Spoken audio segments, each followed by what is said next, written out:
YouTube family welcome to my new vlog. આજે આવી ગયા છીએ સ્વાદિષ્ટ પાઉંભાજીની રેસિપી લઈને। બહાર જેવી જ ઘરે એકદમ સરળતાથી પાઉંભાજી બનાવવાની રીત બતાવીશું, તો વિડીયોમાં એન્ડ સુધી બન્યા રહેજો પાઉંભાજીની રેસિપી જોવા માટે। સૌપ્રથમ તો લઈ લીધા છે શાકભાજી। શાકભાજીમાં અહીંયા લીધા છે બટેટા, ગાજર, કોબી, ફુલેવર અને રીંગણા। 5 જાતના શાકભાજી લીધા છે અને એકદમ સરસ સુધારી લીધા છે। જેટલી ભાજી બનાવી હોય એ પ્રમાણે લઈ શકો છો। તો સુધારીને એકદમ સરસ ધોઈને લઈ લીધા છે કુકરમાં અને મૂકી દેશું બાફવા માટે। અને વટાણાને પણ અલગથી બાફી લેશું, બોઇલ કરી લેશું। તો અહીંયા થોડીક જ વારમાં આપણા વટાણા પણ બફાઈને રેડી થઈ ગયા છે અને શાકભાજી પણ એકદમ સરસ બફાઈ ગયું છે। 2 થી 3 સીટીમાં જ બફાઈને રેડી થઈ ગયું છે। હવે તેનું પાણી અલગ કરી લેશું।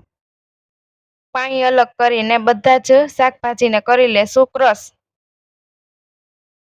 તો અહીંયા આપણો મસાલો એકદમ સરસ ક્રશ થઈ ગયો છે ને એમાં નાખીએ છીએ થોડુંક પાણી, એટલે એકદમ સરસ ટેક્સચર આવી જાય પાઉંભાજીનું। તો અહીંયા આપણો મસાલો છે ને રેડી થઈ ગયો છે। તો હવે કરી નાખશું વઘાર। વઘાર માટે ગેસની ફ્લેમ ઉપર મૂકી દીધી છે તપેલી અને તપેલીમાં નાખી દીધું છે તેલ વઘાર માટે। તો હવે તેલ ગરમ થવા માંડ્યું હતું તો આપણે નાખીએ છીએ ઝીણી સુધારેલી ડુંગળી। હવે ડુંગળીને પાકવા દેશું। તો ડુંગળી પાકવા માંડી છે તો લઈ લીધી છે પાલક, ઝીણી સુધારીને એકદમ સરસ ધોઈ લીધી છે। તો પાલક એડ કરી દેશું ડુંગળી પાકી ગયા બાદ। પાલકને ડુંગળીમાં કરી લેશું મિક્સ। આપણા જૂના સબસ્ક્રાઈબર હશે એને ખબર હશે આપણે પહેલા ભાજી બનાવેલી હતી એ પાલક વગરની હતી, જે પણ ટેસ્ટી બને છે અને આ પાલકવાળી ભાજી પણ એકદમ બેસ્ટ બને છે। અહીંયા પાલક એકદમ સરસ પાકી ગયા બાદ નાખશું ટમેટા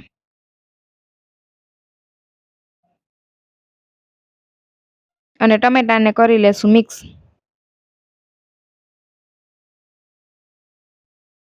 તો અહીંયા આપણા ટમેટા નરમ થઈ જાય ને ત્યાં સુધી પાકવા દેશું। હવે એડ કરીએ છીએ પાઉંભાજી મસાલા।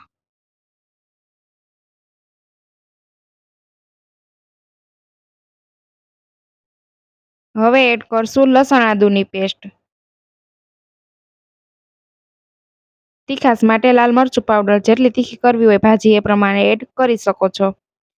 સ્વાદ અનુસાર નમક। હવે બધા જ મસાલાને કરી લેશું એકદમ સરસ મિક્સ।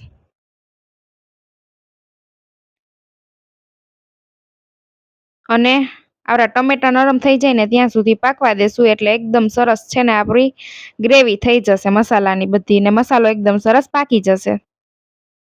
તો થોડીક જ વારમાં આપણો મસાલો પાકી ગયો છે ને તેલ એકદમ સરસ છૂટું પડી ગયું છે। ત્યારબાદ લઈ લીધું છે આપણે ક્રશ કરેલું શાકભાજી। તો શાકભાજી એડ કરીને કરી લેશું મિક્સ। આ રીતે બનાવશો ને પાઉંભાજી એટલે એકદમ બહાર જેવી જ બનશે ટેસ્ટી ઘરે। બધું શાકભાજી મિક્સ થઈ ગયા બાદ નાખ્યા છે વટાણા। વટાણાને કરી લીધા છે મિક્સ અને કલર માટે નાખીએ છીએ કાશ્મીરી લાલ મરચું પાવડર, એટલે ભાજીનો કલર છે ને બેસ્ટ આવી જાય। હવે આ ભાજીનું તેલ છૂટું પડી જાય ને ત્યાં સુધી આપણે પાકવા દેવાની છે, એટલે એકદમ સરસ બહાર જેવી જ આપણી ભાજી ઘરે તૈયાર થઈ જશે ને ખાવામાં પણ એકદમ ટેસ્ટી। આપણે આગળના વિડીયામાં પણ ભાજીની 2-3 રીતો બતાવેલી છે, પણ આ રીતે પણ એકદમ ટેસ્ટી બને છે પાલકવાળી પાઉંભાજી પણ।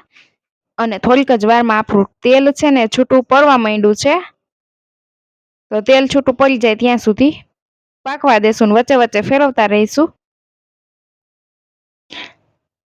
તો અહીંયા આપણી ભાજીનું તેલ છૂટું પડવા માંડ્યું હતું, તો હવે નાખીએ છીએ એમાં લીંબુ। તો લીંબુ આપણે એડ કરી દેશું।